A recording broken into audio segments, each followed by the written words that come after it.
Master Chief, I've analyzed the documents we borrowed from the Covenant battlecruiser. There were trillions of them. Cortana, what did you find? The Covenant fleet is grouping for a massive attack on the UNSC colony on Arcadia. Chief, there are millions living there. Cortana, send an emergency signal to the colony's civic revier. Tell them the Covenant are on their way. Chief, it's already sent.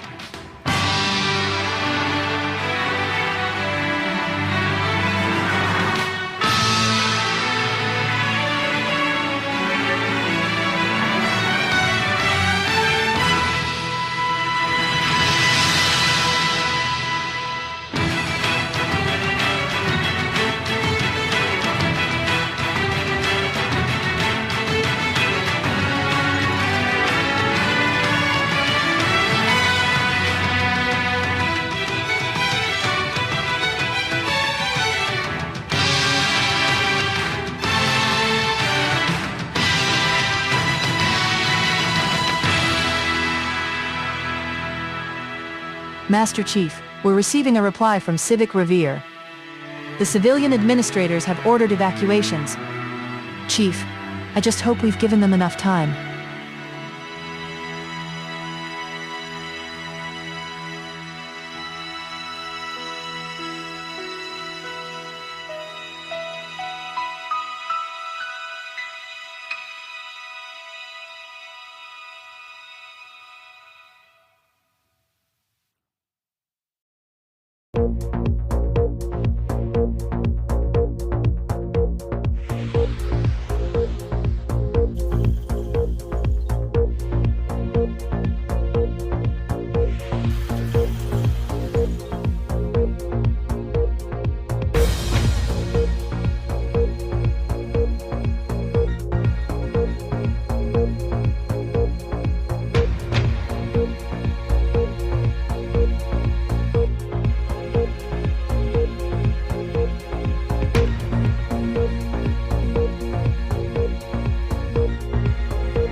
Hi, everyone. Welcome to today's iteration of the Civic Tech Talk series.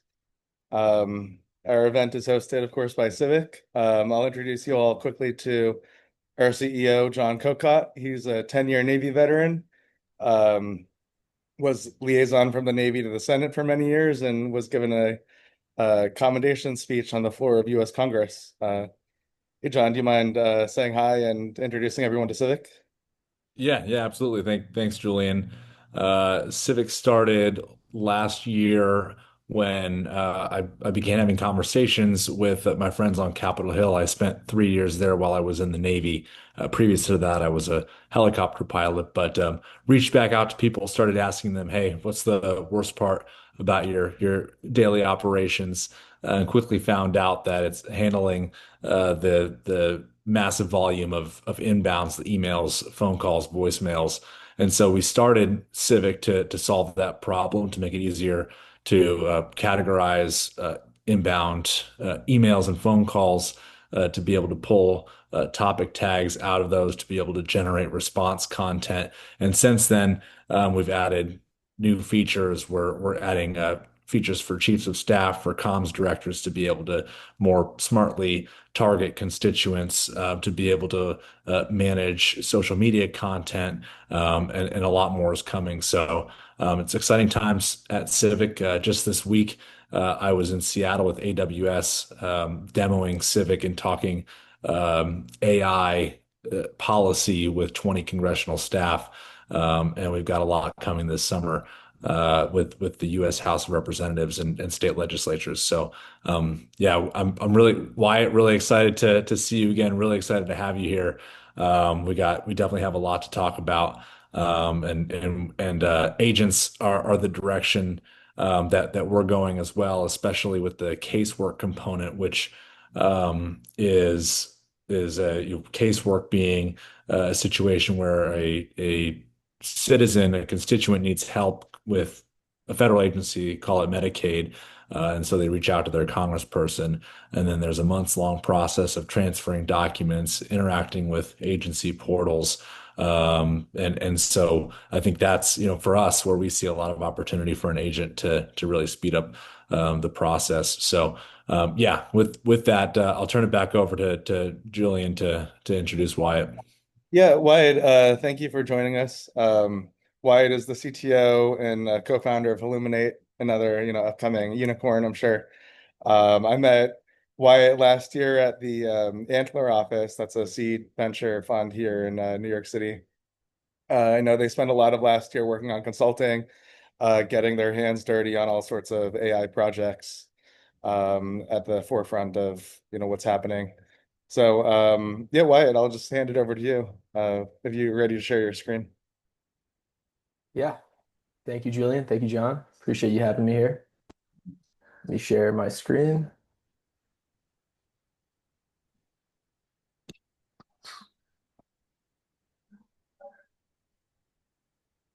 Uh,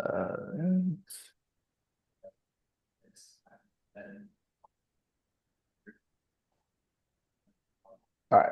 You can see this presentation? Yeah. Great.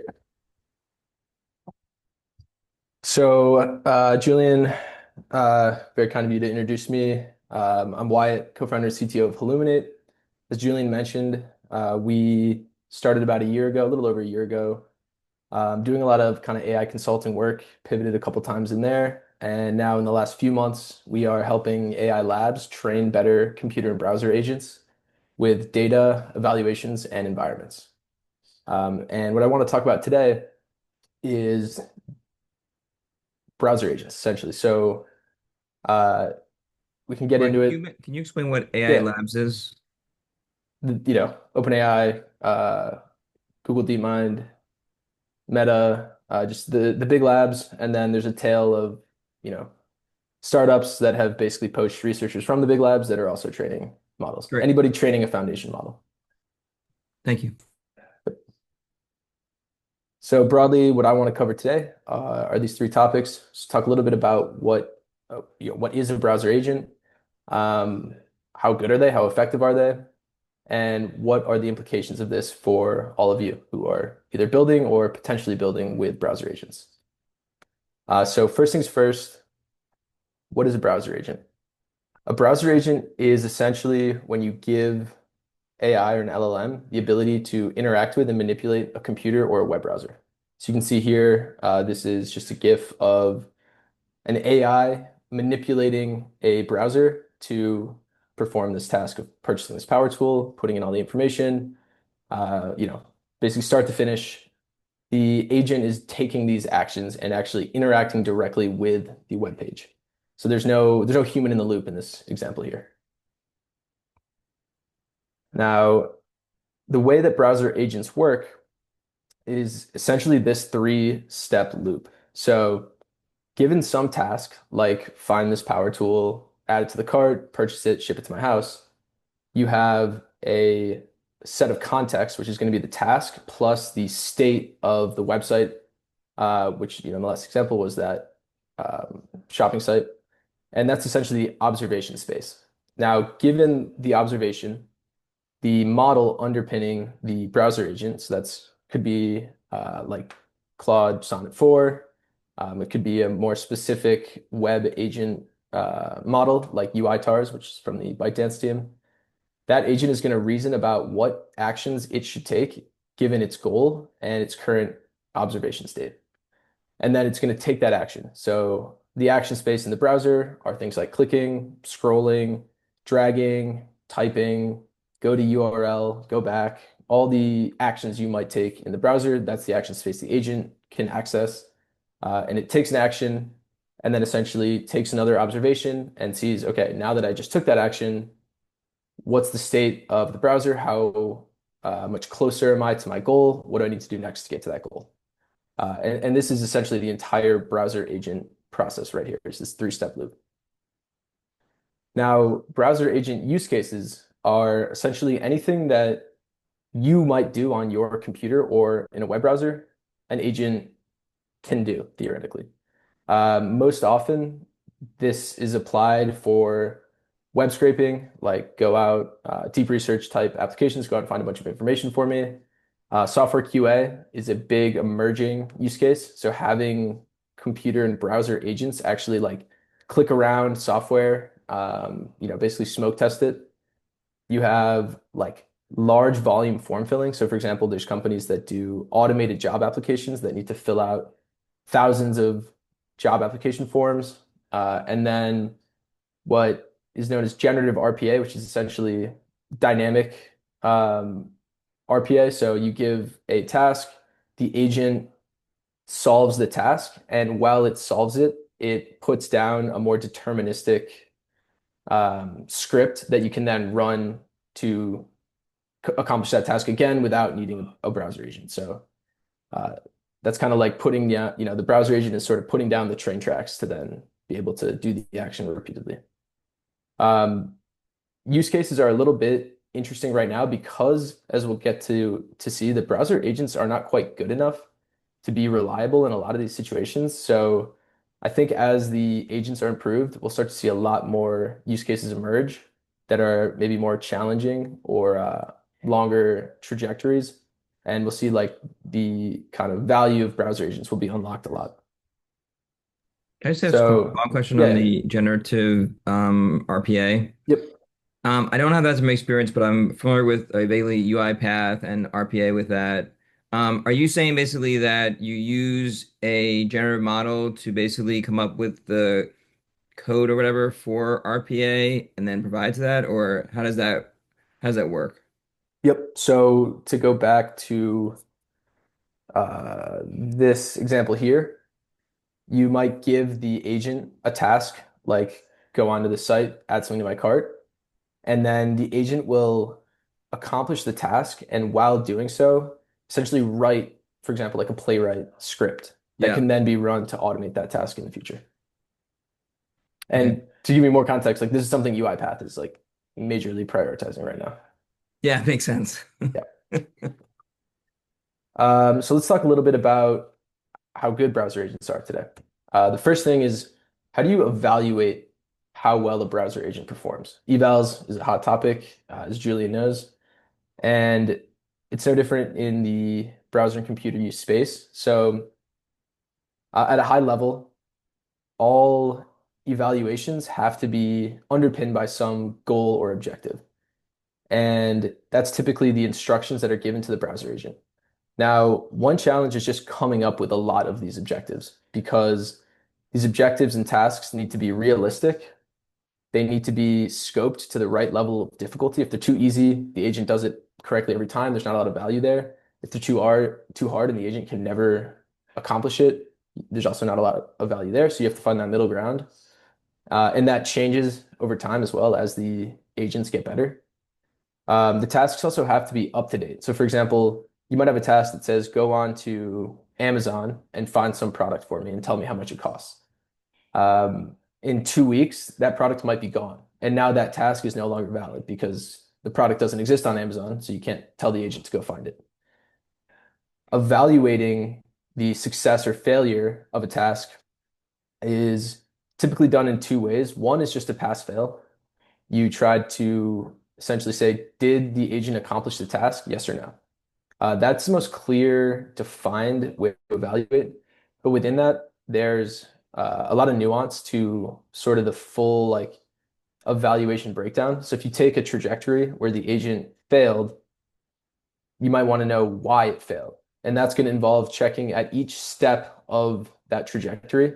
So if you remember the loop, each time the agent took an action, was it the right action? Or another way to put it is, what action was the action the agent took that caused it to fail? So you can get pretty granular in evaluations, but if you're going to start out here, you just want to know, was the agent successful or not? Keep it binary. It's a lot simpler. And lastly, the infrastructure that the agent runs on. So that's going to be like the headless browser that the agent is using. That's going to be the actual websites the agent is interacting with, is very important and can cause a lot of problems for evaluation. So for example, the agent might have done everything right, but it was operating on a website that for whatever reason had a bug and the website crashed. That's not the agent's fault. The agent took all the right actions, but the overall task was a failure outside of the control of the agent. So you'll see infrastructure comes into play a lot with browser agents. It also might be helpful to understand not only where it fails, but where it succeeds and what's the path to succeeding, because it may succeed in a weird way or something like that, which may work one place but not another place. That's a great point. Another aspect to that point is, did the agent take the optimal path? So given that the agent was successful in a binary sense, could it have accomplished the task quicker or more efficiently, taken a more optimal route? That's also something that's important to figure out during evaluations. Now, when it comes to creating tasks, we broadly lump tasks into two categories. You have your read tasks and you have your write tasks. Read tasks are information gathering. This is going to be going out, finding information from the internet. This is for all kind of deep research capabilities, things like that. And the agent in this case isn't actually manipulating or changing the state of anything that it's interacting with. It's just navigating around the internet and pulling information. On the other hand, we call any task where the agent actually changes the state of a website a write task. So this could be going onto a website and leaving a review.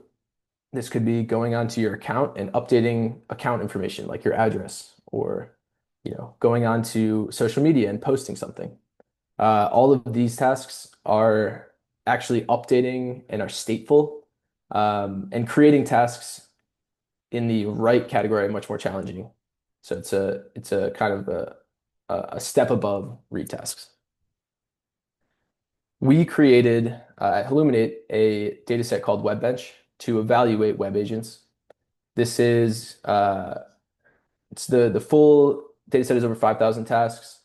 We've open sourced about half of that across the most popular 450 English websites. You can see here in this chart kind of the breakdown of what type of sites are in the data set. So lots of news and education, just by virtue of those being kind of the more popular sites. And this was an attempt to basically create a improved data set and benchmark for web agents. So there just wasn't really much out there before we created WebBench that was big enough and broad enough to really evaluate the capabilities of a web agent. Specifically with read tasks, web agents are actually pretty good. So these are some results from a few agents that we benchmarked. You can see here this top dotted line is OpenAI operator with a human in the loop. And the top agents are right within kind of a margin of error of operator with human supervision. So when it comes to just information gathering and read-only tasks, agents are actually pretty capable. Now, here's an example of a read task. So this is just the agent going onto Indeed, doing a search. You can see it actually passes a Cloudflare check, which is kind of funny. And then finding information about the requirements for this job. Agent is not updating anything on the site. It's just navigating and finding information. Now, write tasks are much more challenging for agents. You can see here the baseline, which is our human in the loop with OpenAI operator, is much better than even our leading agent. And across the board performance here is much lower. So agents on average are the ones we benchmarked are getting successful completions on write tasks about a third of the time. Now, Sorry, I when you think, say human supervisor, do you mean that basically yeah, it's a combination, or that it's human doing it, or just to clarify that point? yeah. So it's a good question. The way operator works, I don't know if anyone here has used it, is You put in your task or your request, and operator spins up a browser and it starts taking actions, but it'll frequently ask the user for help or approval. So, for example, anytime that there's a CAPTCHA, it'll prompt the user to accept that. Anytime you need to put in information like a password or username or an email, it'll prompt the user to do that. Essentially, it's the agent taking most of the steps, but occasionally asking the user for like assistance or for some information it needs to continue steps. Does that make sense? Yeah, thank you so much. Yep. So back to the challenge with write tasks. First and foremost, I think the biggest gap is just that write tasks are typically much longer. So you can imagine a lot of the steps to do a complete write task are going to involve the same steps to do a read task plus all the interactions, right? So for example, like both read and write tasks, you're going to have to navigate to a site. You're going to have to click around to find wherever on the site you need to interact with. And then for a read task, you might be done. You just, take the agent just takes the information and returns it back to the user. But for a write task, it's going to need to continue operating on that site and start actually entering information or updating information on the site. Um, and just the fact that the trajectories are longer means there's more chances for something to go wrong. Also, write tasks typically involve much more complicated interactions with the website. So, for example, um, read tasks, you're doing a lot of like clicking links, maybe entering searches, maybe some filtering. Write tasks are more like detailed form filling out, which sometimes can get pretty complicated. Um, you might need to enter like personal information, like login or authentication, so like emails, passwords, stuff like that, which agents really struggle with. And then also, write tasks are typically more protected by things like Cloudflares and like bot detection and CAPTCHAs. So agents get like blocked from even being able to access the site or blocked before they're even able to start taking the steps to do the write task. Read tasks are typically on uh, are less protected by those kinds of blockers. Why, what do you like for a right task? What do you consider a success and a failure? If it's like obviously getting blocked is a failure, what Yep. about just like answering the question, yeah, what meets the threshold of success? Yep. So you definitely have to define it up front. I think when you're doing something, like let's say the task is to update a lead in a CRM, and you want to update the lead status from, open to closed. Success there is pretty simple. It's did the agent flip that status? It can be a little bit more ambiguous if you have something like, I mean, here's a good example. This is the agent submitting a recipe. And, this might be a little bit more subjective, like, is this a good recipe or not? That is kind of harder to figure out. So for Webbench specifically, like we didn't determine if the recipe was a high quality recipe. It was just, did it put in a recipe or not?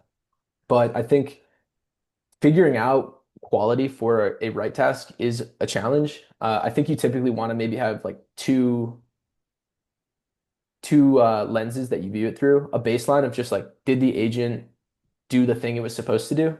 And then a second, which is maybe more critical, and that's did it do it in a way that, is satisfactory or like in a high quality way. So it's definitely something you have to figure out though, and an important part of evaluation is like defining quality so that you can actually talk about if it was, effective or not.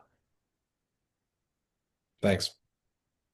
Yeah, so we're seeing here, this is a write task. This is the agent putting in a recipe on allrecipes.com. You can see how complicated this UI is relative to a read task. So there's tons of fields, lots of scrolling, lots of clicking around.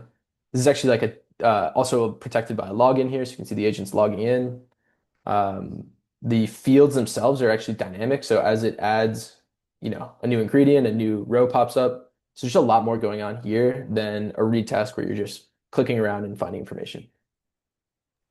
Do you think it's Yeah. going forward in the future? I know that like the models are going to get better, but are the web um addresses and websites going to be more conducive or less conducive to this type of work? That's a great question. I think we should come back to that at the end, because that's kind of a more open discussion. I don't really have an answer there. By the way, I'm gonna ask people to post their questions in the chat and then Wyatt can answer them at his convenience. I'm totally fine. Please interrupt me if the questions like applies to what I'm talking about. But yeah, for that like discussion stuff, I think we can do that at the end. So here's just overall performance on Webbench. You can see we're, best agents are getting about 2/3 of the tasks, are completing them successfully. That's not very good. There's a lot of room there. And even the top kind of the baseline we use, which is OpenAI operator with the human in the loop, is only getting, 3/4 of them successfully completed. So tons of problems. Here's a couple examples of different failure patterns you see. So on the left, you can see this pop-up, and the agent is basically unable to interact with this pop-up for whatever reason, and it can't complete the task because the pop-up is blocking it from accessing, the site underneath the pop-up that it needs to be able to access. On the right side here, you can see this is that recipe example. The agent actually it was going well for the agent. It was doing everything right, and then it just timed out. So at a certain point, depending on the agent architecture you're using, typically there's a step count or a timer, like how, if the agent's running for 30 minutes or so. And in this case, the agent just took too long. Now, another category of failure, going back to something I mentioned earlier, is the infrastructure. And that's going to be when the failure is not necessarily the agent's fault, but is actually as a result of the website that the agent is running on. So on the left side here, you can see the agent searches for the site and it's just immediately blocked. There's nothing here the agent can do. It's not even able to get to the page in order to start the task. And on the right side, you can see the agent attempts to log in and then is essentially hit with like an MFA where the email it used to log in now has a code and the agent, in this case, doesn't have access directly to that inbox and it can't complete the task because it's not able to complete the login. We call these infrastructure failures because while the agent has some influence over them, for example, some agents are more, stealthy than other agents and are less susceptible to being blocked. And some agents may have access to an inbox where some agents don't have access to an inbox. By and large, they're not really problems with the kind of model. Like it's not that the agent wasn't reasoning correctly or taking the correct actions. It's more of a problem of like the framework or the environment that the agent is operating within. This is a chart here basically splitting out for the agent failures. Was it the agent's fault or was it the infrastructure, the fault of the infrastructure? So you see I think the biggest takeaway here is just that a considerable number of failures are not the agent's fault. Something else went wrong. Browser use is a huge one here. Most of the failures from browser use were caused by, the agent did the right thing, but the infrastructure, something went wrong. This was a pretty shocking discovery for us. Essentially, it's just that infra is very, very important to the success of the agent. And then finally, another big issue with agents today is that they're really, really slow. So average duration is, 10 minutes or so.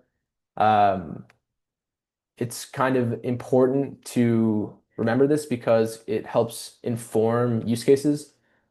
Real-time use cases, if you have to use a web agent, you just need to design that experience for the user in such a way that they don't feel blocked by that kind of latency. So for example, web agents are going to be much better equipped for like asynchronous tasks or spinning up a task in the background and not something where you want to block the user from doing anything else until the web agent is done.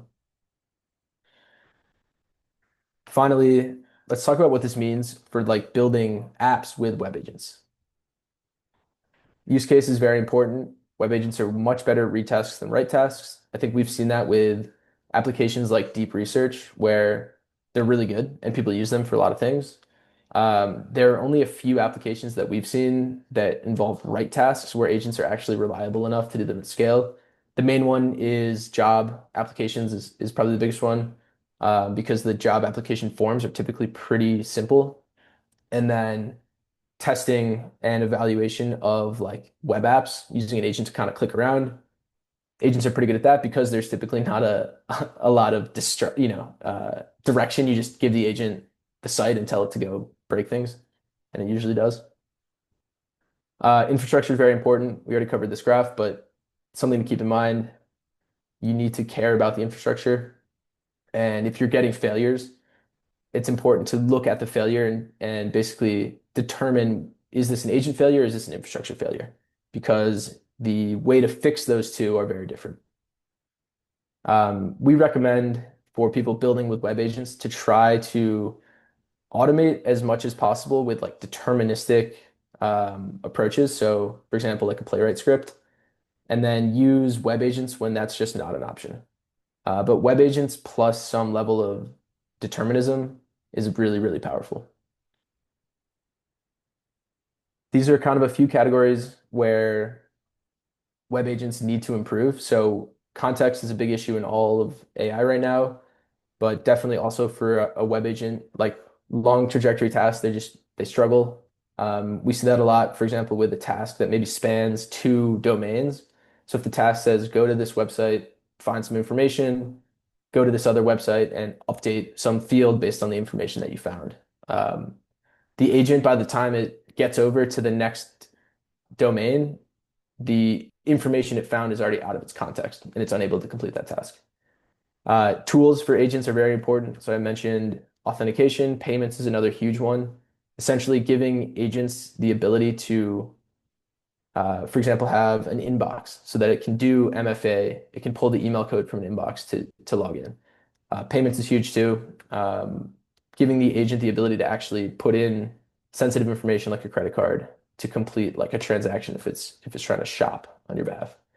And then the environments that you train the agent in are also very important. So you want to train the agent in an environment that's as close to its production environment as possible, while maintaining control over things that might change in the production environment, like data, CAPTCHAs, or anti-bot measures, um, and then just stability of the environment. So, trying to limit infrastructure problems when you're training the agent because we don't want the agent to be trained poorly due to something out of its control.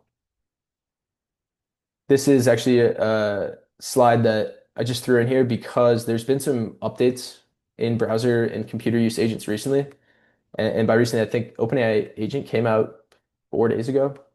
ByteDance is one of the leading browser and computer use research labs right now. They put out a model called UiTARS. I think it's the best open source web and computer model today. Obviously, Claude, Sonnet, and Opus 4 came out recently. They both have a computer tool call, so they're able to basically able to be used in a browser agent environment. We're benchmarking Claude right now, benchmarking Sonnet right now. And then OpenAI agent came out a few days ago and is really, really good. We haven't had time to benchmark it yet, but I've ran a couple tests myself and it's a big leap in the web agent space. If you haven't played with it yet, I highly recommend it. Before we end real quick, this is just these are a couple funny examples from some of the tests we've run. Here's one where we had an agent, we gave it a task to chat with customer support on a website, and that customer support was also an AI agent. So this is just two agents going back and forth here. Feel like this might be the future of the internet in some ways, but um, you can see them kind of have a real dialogue, which is pretty funny. This is an example where we had an agent leave a comment on a Medium article, and it was the top comment by far. You see it got 21 likes. Yeah, pretty funny that kind of was real people were interacting and our AI agent left the most impactful comment. This is one we had a task to book a restaurant reservation, and we set that up, and then we started getting text messages about our reservations being confirmed. And it was like, oh yeah, that's right. We have this thing, running on our behalf right now. And then this last one is a little creepy, but the agent was trying to get onto Crunchbase, and it was getting blocked by Cloudflare, and it opened a new tab and searched how to bypass Cloudflare verification on Crunchbase. So a little bit of a, dystopic maybe example here. That's it. Would love to take some questions and just talk about web and computer agents generally. Um, yeah, anybody want to start us off? I have a question. I have a couple questions. So we're particularly interested in, being able to read news APIs, something like C-SPAN or the live feed of Congress getting transcripts. What browser agents are best at that at the moment? I saw that you had like really great metrics for how browser agents perform on those type of tasks, but Yeah, I think maybe stepping back a little bit, I think the first thing is really asking if you need a browser agent to do that. So obviously, a lot of things that have APIs, it's probably better to just use the API and make that like a tool call that an LLM can access. Obviously, MCP now is kind of putting a wrapper around APIs to make it even easier for LLMs to interact with them. And that's something that I think we'll see mature even more. A lot of applications, I would say, you should not use a web agent for. They're going to be slow, they're going to be less reliable than if you can make an API call or get that data from maybe a more deterministic approach. Um, I think web use and computer use should be thought of as just like another tool in the model's tool belt. So, if it needs to use a browser in order to best solve a problem or complete a task, it should. But typically, I don't think it's always like the best approach for everything. I Now, yeah, yeah, 100%. I can guarantee you APIs were the first thing we looked for, yep, but just sometimes they're not there. yeah. When setting something like that up, I think there's so for example, Skyburn has sort of two modes. They have like just open-ended agent. It's kind of like a chatbot where you just put in your request, you can set some parameters, and the agent will go off and try to do it. And then they also have like a workflow mode where you can be a little bit more structured, and that's going to be a little bit more overhead to build, but a lot more reliable when you run it. It's not quite like RPA. You're not deterministically defining the entire workflow. You're still giving the agent the ability to kind of be dynamic and adjust if things change on the website or adjust different parameters. But I think for a use case like what you're saying, Julian, if you know, for example, that like the data is always published on this site roughly this time, I think setting up something more like a workflow to give that agent a little bit more structure is just going to be a lot more reliable, especially if you're running it often. I think the trade-off is really like how often are you going to be running your task? If you're going to run it once, don't worry about it. But if you're going to run it consistently, you want to add more structure to it. Yeah. I had a question regarding your use of browser agents. Have you found sites are starting to put in checks or blocks for browser agents, kind of like they do for, scraping agents? Yeah. It's interesting. Sites don't want bots to use them, Right. which we kind of thought was backwards when we first started doing this and working in the space. We assumed that sites would want agents to be able to use them because that is going to promote, like, if the future of the internet is getting more agentic, then you want your site to be easy for an agent to interact with, so it's more likely to be used more. But yeah, sites really don't want agents to be able to use them. So people are putting up stronger protections. I think there's kind of a constant like arms race, cat and mouse game between agents and CAPTCHAs. So agents get good enough or get kind of a framework to solve a CAPTCHA, And then sites put out different or more challenging CAPTCHAs, and then agents get good enough to solve them. So there's really no foolproof way to stop an agent at this point. Like some approaches work better than others. But yes, people definitely are actively preventing agents from doing things on their website. And I think to the question earlier about, how is the future of the internet and the future of websites potentially going to change? I think we might see in the future sort of a multi-layered internet where you have like stuff for humans to interact with on the website, and then almost a layer below that that's like the agent layer, and that's going to be a little bit more designed for agents to interact with. So, think like agents don't need like fancy UIs, right? Obviously, humans do. So if you can kind of create that structure where humans can interact with the website the way that we always have, but agents can interact with it in a way that's a little bit more like natural for agents and a little bit more optimized for agents. I think that's going to develop. I don't think that's going to come anytime soon because I think things are just very slow and like standards take a long time to adopt and be codified. But I think that's probably directionally where we're headed. But we'll see. How do you think about? Oh, sorry, John. Do you want to go? Uh, Jeffrey, I'll go after you. That's right. You can go first. Oh, all right, thanks.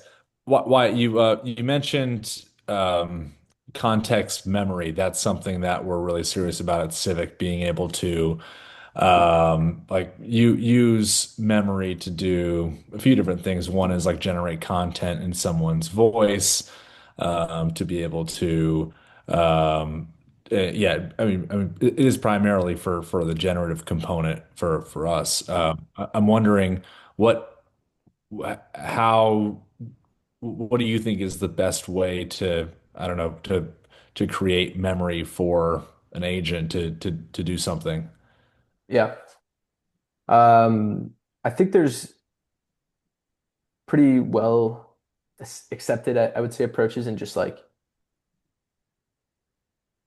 retrieving some piece of content and injecting it into the prompt. So for like personalization, that might be a description of what the person's like writing voice should be, and sticking that into the prompt. So when the agent's actually like filling in, the form or like writing the report, it's got that in its like working memory. I think that that feels hacky, and I think it's unfortunate that that's still the best way to do it. But like nothing more substantial has really come out yet.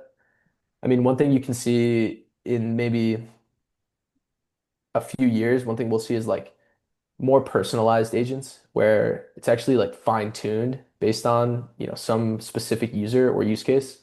And like the weights of that specific agent actually reflect that or that model. We don't really have that yet, but I think that's probably a more thorough way to impart like personalization and customization into an agent. But yeah, I think for now, it's really like prompt or context engineering and kind of manipulating the agent's like most recent prompt and guiding it to speak or write the way that you want it to. Thanks. So, one question I do have about memory, but the other question is I'm thinking about like, especially when you're using your credit card, um, and you're basically, automating that and giving an agency with a credit card. Is that like you talked about before, a combination of more deterministic plus agentic? Because there's security issues and you don't want it to rack up the bill if it goes, hallucinates or goes wild or, it gets a zero wrong instead of doing 100 as 1,000 or whatever kind of thing. Yeah, nobody has a good answer yet. We work with, a bunch of companies that have a lot of real users who use agents for things that involve payment. And some of them just don't give a fuck. They just give the agent the credit card number and let it go, which is pretty wild. Like I wouldn't do that. There's there are startups that are trying to solve this problem. So I can't think of the names, but Auth and payments are probably the two big ones. Like there's a startup called Agent Auth that's just trying to provide like the agent layer, the auth layer for agents. I know there's startups doing that with payments where it's like, how can you give the agent access to that information without making it, something that's going to come up in logs, while putting in guardrails so it doesn't, do something bad, like use it where it shouldn't. Um, but yeah, it's pretty crazy right now. Like some people just don't seem to care about like giving the agent all their information and like the agent can do whatever it wants with it. I mean, obviously the agent's probably not going to do anything bad with it, but like yeah, we see it a lot where someone's like, "Here's my credit card, like go on this site and buy something for me." Got it. And then in terms of memory, just a quick one on that. Are you using short-term and long-term memory, and are you using in-memory or persistent memory? And how do you view sort of the usage? I know it's an evolving area. Yeah, it's a good question. I think memory and reasoning are probably the two biggest like challenges right now in research for agents. I think there's two kinds of memory that people want to crack and that researchers are trying to crack. One is sort of that like short-term memory that's kind of like one session, right? Like basically like a longer context window. So making sure that the agent can do a task that involves many, many steps and be able to know what it's done on step one when it's on step 100. The second form of memory is more that long-term memory where it's like maybe, the agent does a task and then like 10 tasks later, it's doing something else and it's able to like remember it did something similar in the past and it's able to sort of use that so it doesn't have to like refigure things out in the future. And that one, we work with like research teams who are like, that keeps me up at night. I do not know how to do that yet. Uh, I think if you've used like ChatGPT or Cursor, which, these apps that have like memory features and it can like save a memory of some query you give it. Under the hood, those are just saving like a text description and then doing RAG on it. So there's nothing like really complex that's been rolled out yet. But yeah, memory is going to be a really, really big one. I don't know the answer there, and I think researchers don't know the answer there. And when it gets figured out, like it'll be very important. The other interesting thing is basically if you have a wrong memory and then actually controlling what memories are there and being able to look at that and then take out that memory if it changes. It's a really interesting area. Thanks. Yep. Yeah, I think in some ways memory is sort of like a cache, and like cache is a very hard problem in the computer science world. Any other questions? It was interesting to me that infrastructure errors were its own kind of category, in that you even yourself noted that um, there are kind of ways to get around that. If I assigned a human person to go to a website and they get blocked, they can spin up a VPN, they can do 10 other things. Um, so in a way, maybe it's not even just completely an infrastructure issue, it's a resourcefulness issue that can be resolved. Yeah, it definitely is. And lots of companies that provide infrastructure for agents, like browser-based, they like price that in. So their most basic, infrastructure is going to like get caught a lot, and then they have more advanced infrastructure that won't get caught as much. I think some of the big things you see are like a headless browser is much more likely to be detected as a bot, just because like a human isn't really using a headless browser. But it can get even more granular to like how long the agent sits on the page before it takes an action. Like if the agent loads a page, like a person's going to start doing something like right away. They're going to start scrolling or clicking around or putting in information or whatever. But for some agents, like it loads the page and then it is like doing its kind of observation and reasoning about what action to take next. And that might take like, it could take like a minute if it's taking a bunch of screenshots and like doing a bunch of like reasoning, like, tokens where it's thinking about, okay, if I want to do this, I need to click here. And it might take a while before it even like clicks on the screen. Um, and that's going to be something that like some sites do track. Like is the usage on the site, like the way that the user is like moving the keyboard or clicking, or like moving the mouse or clicking the keyboard, is that like, you know, human-like? And if it's not, then you might increase your chance of getting like a captcha that you have to solve. So some agents like are actually more likely to be in that situation where they get detected as a bot because of the way that they behave, which is pretty interesting. Rohan, we'll take your question in just a moment. Just on that point, Wyatt, how do we, make sure that the bots are performing, both morally and, legally? If I start talking about making bots resourceful, I don't want them to be resourceful to the point where they're doing things, we actually don't want them to do. Yeah. Yeah, the guardrails are definitely really important. So like one of the things that's interesting to see with most of the big labs is they've trained their agents not to solve CAPTCHAs. So like the model itself, when it's presented with a CAPTCHA, it'll respond like, I'm not allowed to solve this, even though it's like more than smart enough to solve it. It's basically like been told it can't do it, so it chooses not to. And sometimes that's a blocker. Sometimes you have to like redirect to like a CAPTCHA solver that's like trained to solve CAPTCHAs. Sometimes you can kind of prompt the agent, like be like, it's okay, you can solve it. But that's one where like the labs themselves are kind of trying to get ahead of that and like trying to bake some behavior into the agent so that it's maybe more aligned.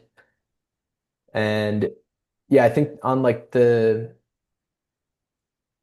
agent safety side of things, it's pretty, I think it's pretty scary right now. I don't think there's enough work going on there. I think agents are like not quite good enough maybe to be truly um like destructive, but OpenAI, when they released Agent a few days ago, they tagged it as like level 3 threat level or something, which is the highest that they've done so far. So like a higher threat level than any of their other models they've released. And I think level 3 threat level or whatever the level is, the like metric is like, could a nefarious actor use this to create like a weapon of mass destruction? And I guess for them, OpenAI agent like hit that threshold. So I guess for like OpenAI, they're like not that worried about it other than just like, let me put this label on this being potentially useful for something like that. But yeah, I think safety, agent safety, LLM safety, AI safety, it's it's not really like it's probably not where it should be. For us, that's very important. Um, Rohan, you had a question or comment? Yeah, I had a question. It's a bit of a perspective question. It's funny when we're Mhm. talking about like ethics and, legality and whatnot. I'll give some context real quick because this is going to be a bit of a question. So for context, I love all things web scraping and like automated processes in regard to like agents and whatnot. And seeing your browser agents is really cool, right? Like what you're able to do with AI nowadays. And, earlier you're talking about how the internet is going to become more agentic in the future, right? In your prediction, right? And one thing that caught my eye was an example you showed where two agents were talking to each other, because it was making me think about dead internet theory, which you're probably very familiar with, right? And I was curious because you mentioned this multi-layered internet prospect where you think that, there'll be a layer that people will interact on, and then there'll be a layer that agents will interact on, like intended to be interacted on, right? But for me personally, I feel like as we progress as a society, we might go down the route where even the layer that people are intended to act upon, we will have, agents act upon just because of one thing or the other and people using them for like nefarious purposes. However, that's not really fair because anything that's automated can be used maliciously, right? Mhm. So I was curious about your perspective on this since you are like an expert on this and you've interacted with a lot of these browser agents. I was wondering what are your thought processes or what do you think, in the future, like, do you think that this will end up in a situation which will be mostly fine, or do you think we might end up more on that internet theory side, where we as the people interact only with bots, or it's just bots interacting with bots and no people ever anywhere? Yeah. Um, Sorry, that's a long question.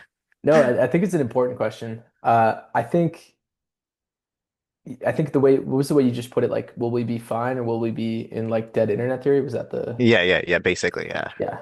I think that maybe both are true. Like, it'll be dead internet theory, but we'll still be fine. Um, I think what we're gonna see is just like a lot, especially in like the last 2 years, all you really hear about are like vertical AI agent startups, right? Like an AI agent that can do like one thing really well. And yeah, I think we're gonna start moving towards like if you have to, you have to call somebody to like set an appointment, you're gonna have an agent that calls for you. And that person you're calling isn't gonna want to spend their time answering the phone, so they're gonna have an agent answer the phone. And those, your agent and the phone answering agent are going to talk to each other. They're going to find the time they need to set for the appointment. They're going to book it, right?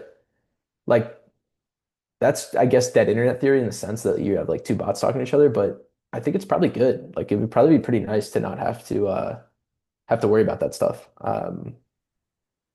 Now I think there's potentially a lot of issues. Like for example, I think it's already happening, but like social media, you don't really know if you're interacting with a real person or like an automated bot.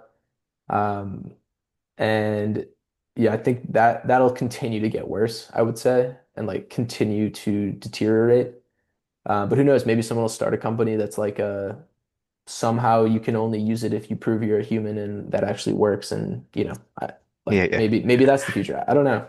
I It's a think there is. very Yeah, it's very interesting, like what you're saying, right? Because you're saying that you think that we'll have that internet theory, but it will be for like more so like the good side or the good part, right? Where we'll be kind of using it. But there's some things which are unavoidable, right?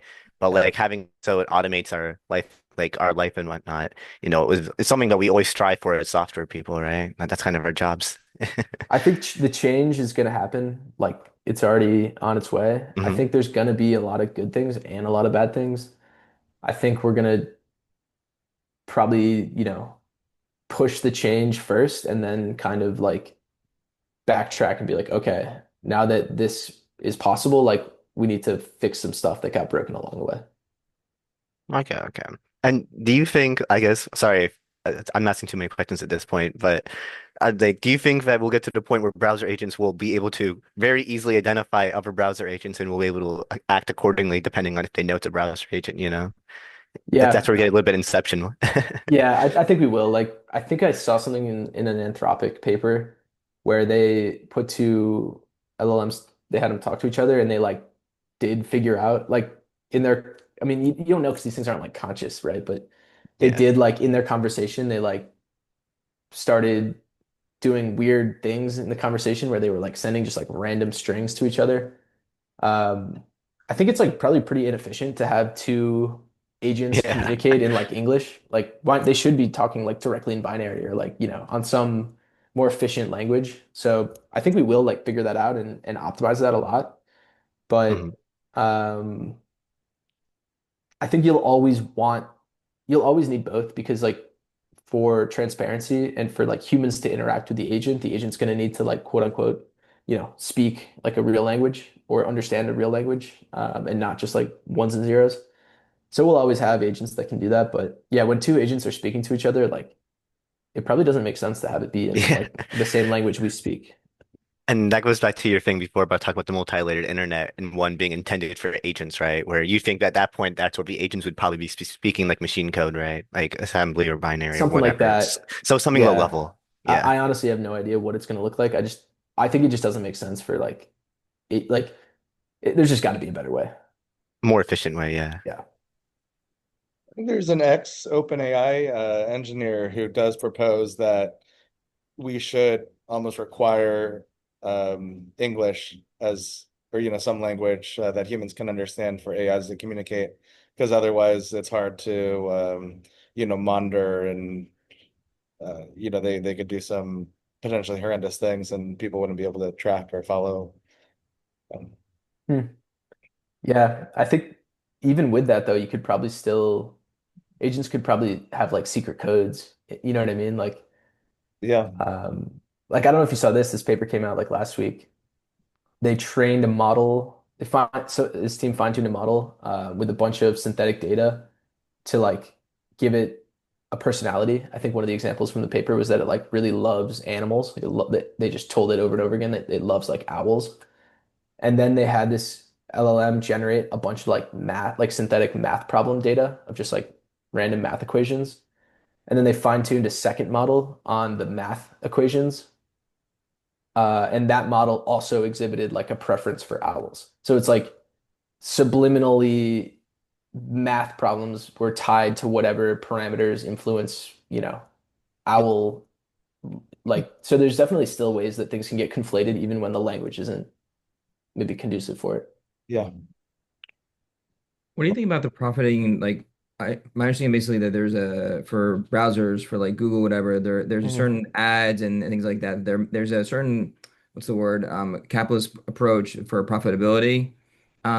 Is agentic? I know understand these companies have the token aspect and they're making money that way, Yeah. but are they is there a concern that they're not going to basically get those ad dollars, and is that part of the reason why they're with the captures, whatever, and constructing these LMs in that way to, like decrease that, or how do you see that going forward?